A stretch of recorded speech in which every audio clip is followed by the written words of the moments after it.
how to manage grief during the holidays and how to move on from grief. My name is Wanda Rochelle, and I am a licensed realtor and probate specialist serving Georgia, Florida, and Alabama. I am so excited.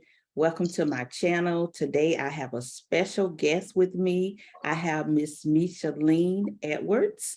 And Micheline, if you want to go ahead and greet the people. Hi, thank you for having me, Wanda. I'm so happy to be here, and hopefully we can help somebody through this. Great. Awesome. Thank you for accepting my invitation. And I want to go ahead and get right into it. So can you share your grief experience?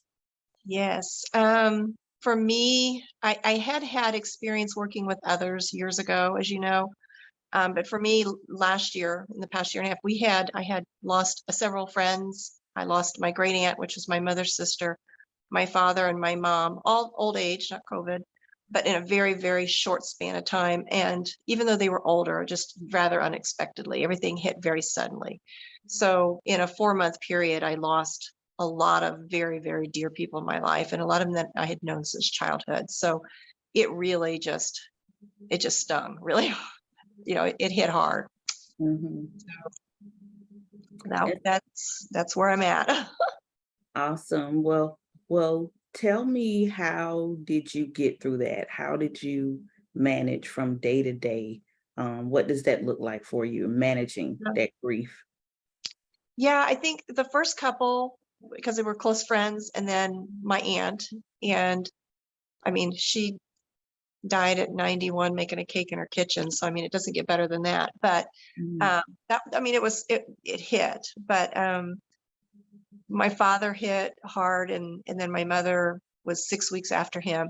And I think I just kind of walked around in a daze. I found myself forgetting things. I told a couple of girlfriends, I for 10 years carried my phone everywhere I went. I slept with it by my phone, or by my pillow and my head. And I was on call constantly for my parents because I was their caregiver. And suddenly, it was just subconsciously, I would just leave it places, and my phone and then I realized that was a big trigger for me too. I forgot things. I put things down. I told my husband, I was like, I thought I had dementia starting. So those were all things with grief. And then I would think I was over it, and I would be talking about something totally, what I thought was totally unrelated. And I would just start crying. I can't even tell how many times in the first 6 months I had to apologize to somebody for crying, because whatever we were doing had honestly nothing to do in my head. I mean, like logically speaking, with what had happened, but it would trigger me and I would just start crying. So that's kind of where I was for the first 6 months for sure. And then things kind of started turning a little bit. So I still find myself being kind of forgetful, which I thought was rather odd, but I've had a lot of friends and family tell me that that's pretty common. So Wow. So what insight or advice would you give to someone that is managing grief? If I there's think, one or two things that you would say to. yeah, I definitely have two things there. One is, don't let anybody tell you how you should grieve. Mhm. Everything is very different for everybody. And sometimes for me, that grief was making sure that I specifically did something on a specific date to honor my parents. Um, this is really silly. My dad had left the Christmas tree up that my mom had put in the house, and he just kind of left it up year round for the lights.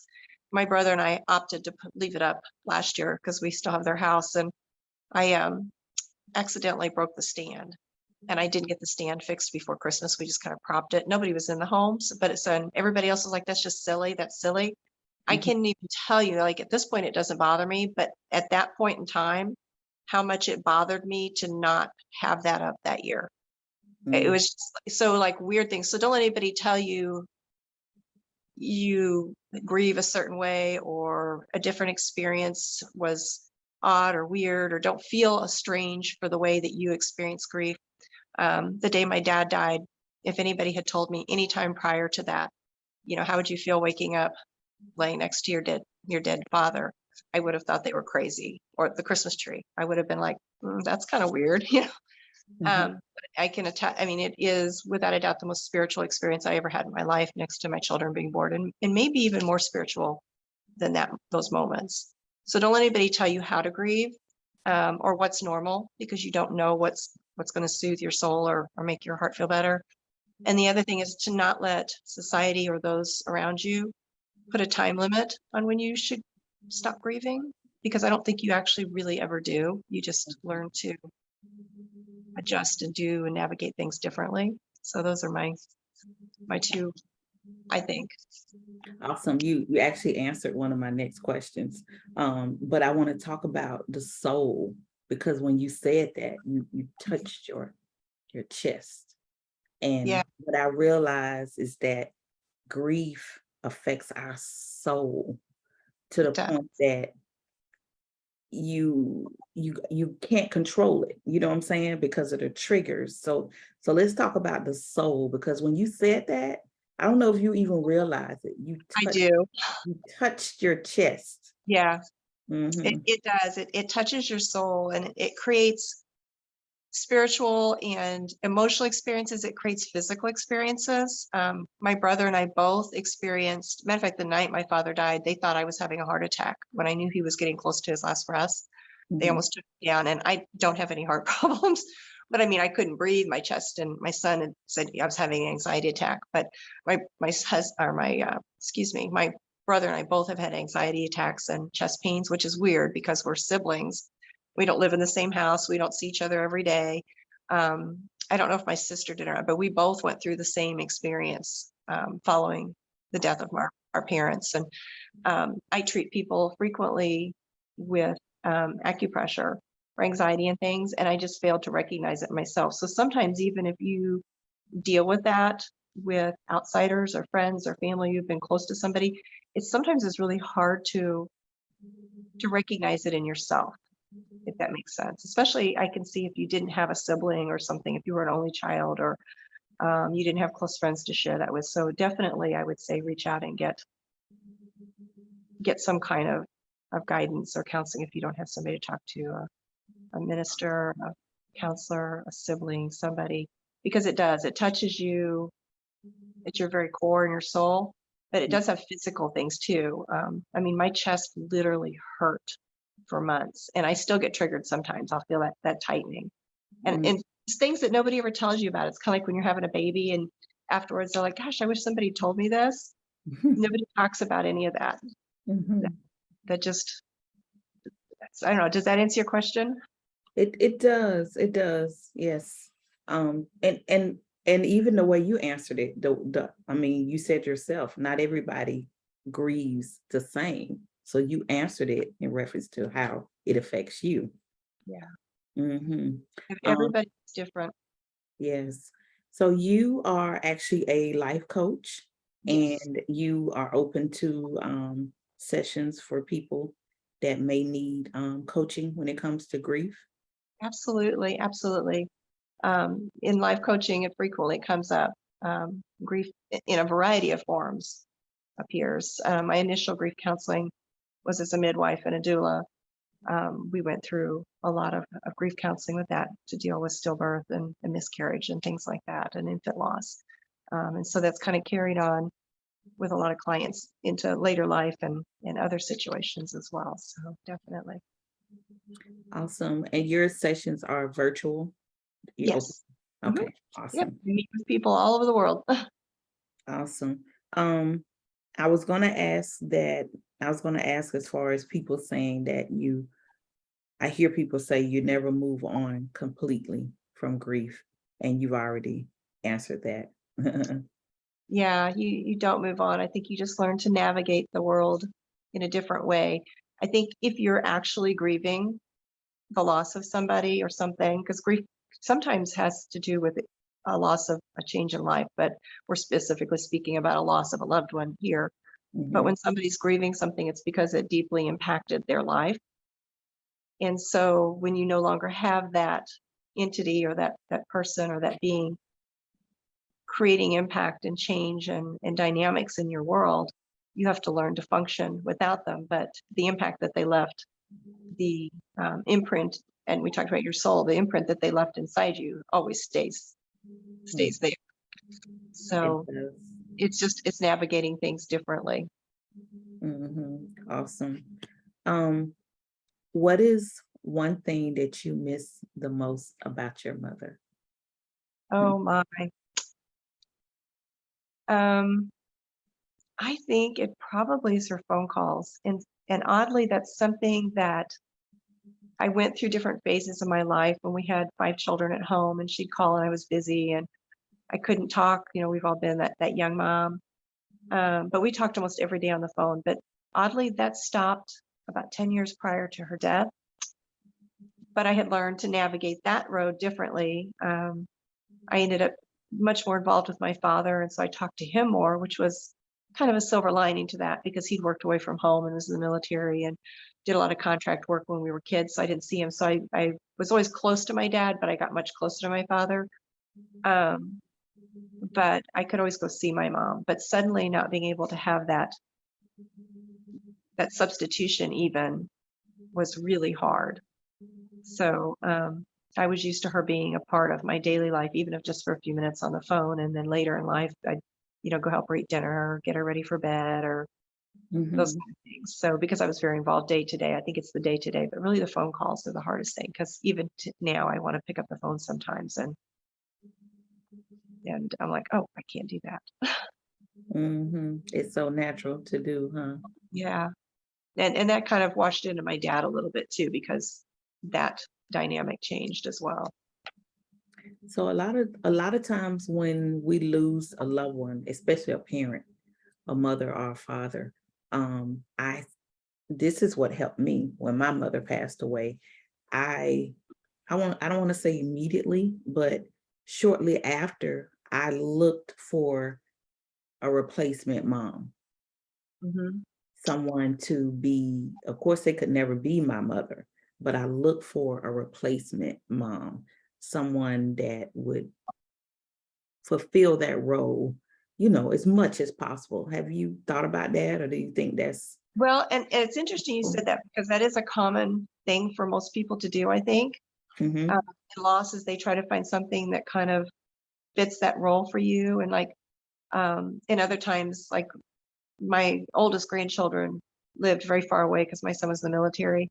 And so being around other children the same age was always very joyful because I couldn't see them very often. So I can see where that dynamic works. mhm. And we have a really huge family. So I have a lot of mother figures. And I Okay. actually oddly found myself actually pulling back from them. I didn't initially. I Mhm, did not initially. And actually throughout my mother's illness, because she was sick for a while, I relied very heavily on them, two or three in particular. And I remember one telling me, because my mom she was not who she had always been. So my sister-in-law's mother had told me one day because she'd gone through a long illness with her mom, and she said, she said she's a very blunt person. She cracks us up. A lot of times we're like, "Did you just say that?" She said, it's okay to actually feel relief when your mom dies. And the day she told me that, my mom had not passed away yet, but I was really struggling with the day to day. And mhm, I thought, well, that was pretty harsh, you know. But mhm, after my mom died, a few weeks after that, I actually saw that. Um, but I really pulled away from her and everybody else because I didn't want to hear any of that. I actually really didn't even like to be physically consoled, which is kind of weird because I'm not a crier. And I found that I just burst into tears constantly for the first year. It's gotten better. So well, I cry, but no, usually I don't cry in front of people. That's just how I am. And it really bothered me because if someone touched me or started like those mother figures reached out, I would start crying. And it mhm, really, really bothered me. I have no idea why. So mm. I actually did the opposite of you. I actually ran from, and I think part of it because I lost so many people in the same age range that all those people were in a very short period of time.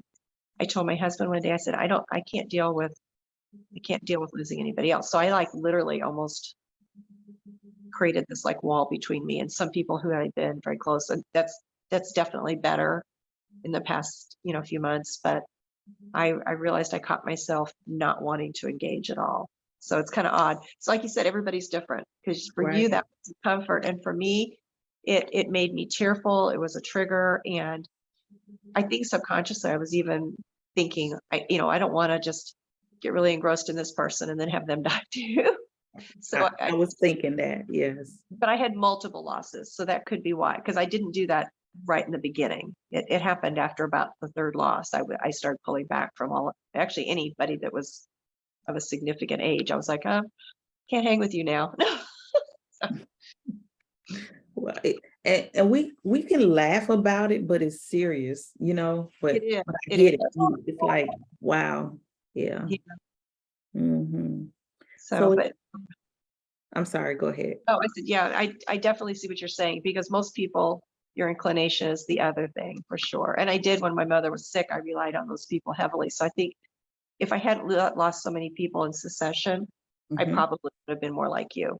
I understand, most definitely. But and again, we say everybody's different. They are. Everybody's different. Yes. Um, so is it anything else that you want to add before we close out about the grief process that would help whoever's watching this? Um, yeah, I think to actually kind of dive in and hit it head first because it wasn't until I was emotionally ready to actually just address it head on. And it was a very personal, it was that kind of that soul thing. We hit the 1 year mark just last month and I walked by a picture of my parents and just kind of to myself and to them, I sat there and I said, it's been a year. I need to, put my big girl panties on and move forward. I can't just keep this up. And so it was kind of those mental notes. And along with that was, I think I told you was a real wake up call, I think, for people who are supporting those who have lost someone, was I had some friends when at my mother's birthday this November, which is just a little bit past the 1 year date, actually used her name instead of calling her my mom, which she was my mom, and I don't mind anybody calling her my mom. But they wished her, happy birthday, Lillian. And to actually hear or see that in print, someone calling her by name was actually oddly comforting to me and Mhm, did make me cry the first time. And I would have never expected that.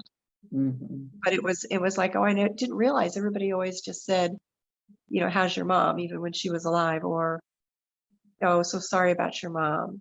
And it's like, well, but she was more than just my mom. But I don't know, like having her identified, like as who she was, like she really existed.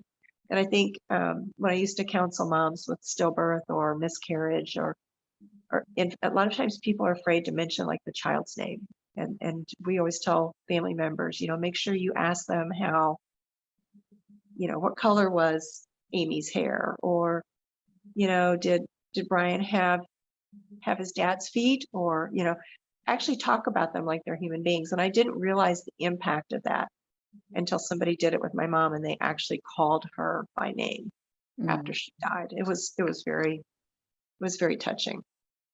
Wow, I like that, and that's gonna help me when I'm talking to people in Yeah. the future. Yes. And I think I had, even having gone through counseling and telling people to do that, but I think a lot, we just do. It's like, or Facebook's really common. It's like, oh, so sorry about your mom.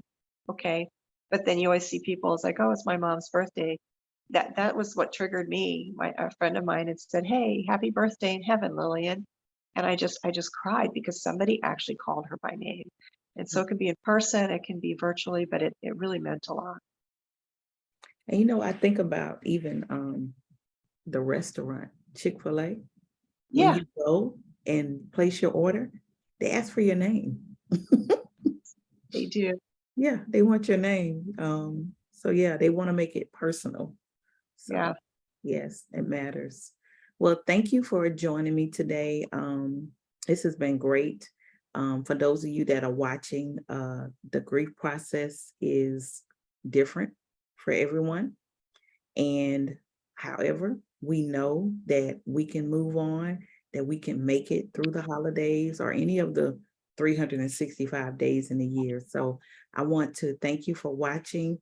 I will have her Micheline's contact information in the description area. I encourage you if you're going through grief, to get a coach. It makes a difference. And I think it even makes a better difference when the person has gone through what you're trying to achieve. She knows personally, she has the wisdom to help you. And so thank you again for watching. Please share the video. My name is Wanda Rochelle, and I am a licensed realtor and probate specialist serving Florida, Georgia, and Alabama. And we'll see you on the next video.